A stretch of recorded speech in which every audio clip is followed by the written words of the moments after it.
हार हो जाती है जब मान लिया जाता है, जीत तब होती है जब ठान लिया जाता है। दोस्तों, मैं आज आपको एक कहानी सुनाता हूँ।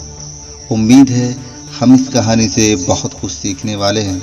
तो चलिए शुरू करते हैं। एक छोटा सा मुल्क था। उस मुल्क का बादशाह अपनी फ़ौज के कमांडर पर बहुत भरोसा करता था।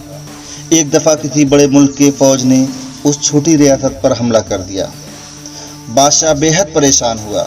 उसने फ़ौज के कमांडर को हुक्म दिया कि जंग की तैयारी की जाए। कमांडर ने कहा, हुजूर, दुश्मन फ़ौज बहुत बड़ी है और हमसे ताकतवर भी है।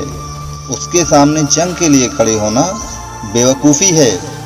हम सब मारे जाएंगे।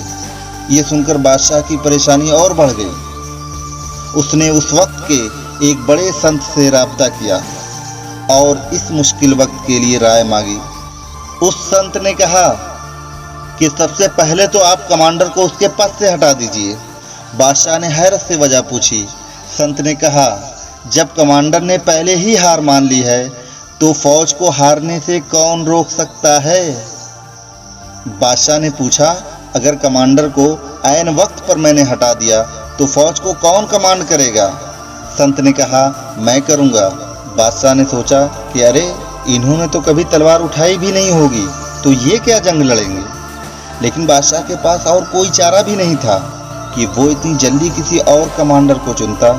बादशाह ने कुछ कहा नहीं और संत के कहने पर कमांडर को हटा दिया।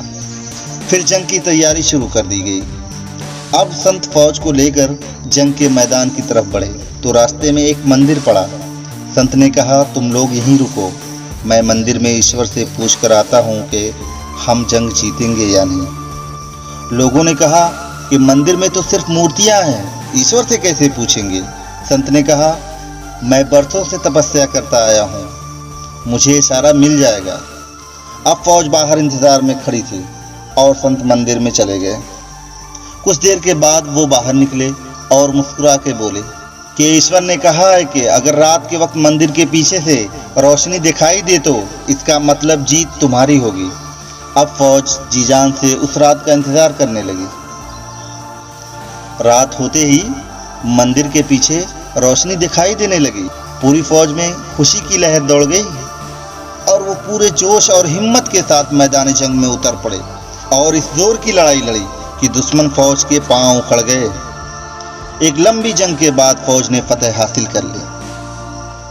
जब संत फौज को लेकर वापस आ रहे थे तो वही मंदिर पड़ा।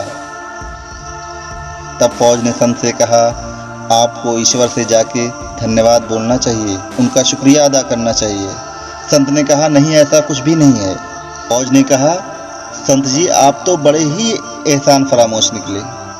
जिस ईश्वर ने हमें जीत दिलाई आप उसे ही भूल गए। संत ने कहा, ईश्वर ने तो जीत दिलाई, लेकिन मंदिर के पीछे का उजाला मेरे जलाए हुए दिए की वजह से था, जो दिन में दिखाई नहीं दे रहा था और रात होते ही नजर आने लगा। मैं मंदिर में इसीलिए गया था। इस जंग को जीतने की असल वजह तुम लोगों की हिम्मत है। जीत तुम लोगों के मन में थी।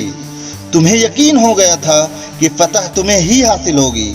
इसीलिए जिस जोश और जज्बे के साथ तुम लोगों ने जंग लड़ी, उसने तुम्हें फतहयाब बना दिया, उसने तुम्हें कामयाब बना दिया। क्योंकि मन के हारे हार हैं और मन के ही जीते जीत है। दोस्तों, जब भी हमारी ज़िंदगी में कोई मुश्किल आती है, चाहे छोटी हो या बड़ी, हम पहले ही खुद को अंडर एस्टिमेट करके उस मुसीबत के सामने घुटने टेक देते हैं, खुद ही हार जीत का फैसला कर लेते हैं। जबकि हार और जीत तो तब होती है जब हम मैदान जंग में उतरते हैं।